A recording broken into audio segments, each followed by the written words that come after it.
Welcome back to video. நம்ம KK கப்பீஸ் and பீட்டாஸில் வந்து பார்த்திங்கன்னா நெக்ஸ்ட்டு கப்பி சேலுக்கு வந்திருக்கு. நெக்ஸ்ட் என்னென்னு வந்து பார்த்திங்கன்னா சில்வராடோ ப்ளூ. அது வந்து பார்த்திங்கன்னா நியூ ஸ்ட்ரெயின்.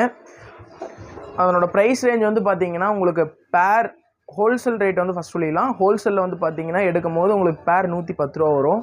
அதே ரீட்டைல் எடுக்கும்போது வந்து பார்த்திங்கன்னா உங்களுக்கு 130 ரூபா வரும். முதல்ல சொன்ன மாதிரி தான் ஹோல்சேல் ரீட்டைல்ஸ் 20 ருபீஸ் தான் டிஃப்ரென்ஸு. இதே நீங்கள் ஹோல்சேல் எடுக்கும்போது வந்து பார்த்திங்கன்னா 10 பேர் எடுக்கணும். ரீட்டைல் எடுக்கும்போது 10 பேர் கம்மியாகவே எடுத்துக்கலாம்.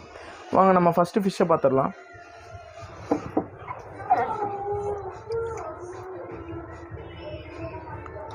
இதில் உங்களுக்கு எப்படி தெரியுதுன்னு தெரில, ஆனால் நீங்கள் எனக்கு ப்ரைவேட்டாக மெசேஜ் பண்ணுங்கள். நான் என்ன ஸோ இது பார்த்தீங்கன்னா தான் உங்களுக்கு என்ன ஸ்டெயின் வேணுமோ அதை ஸ்டார்ட் பண்ணுங்கள். தேங்க்யூ.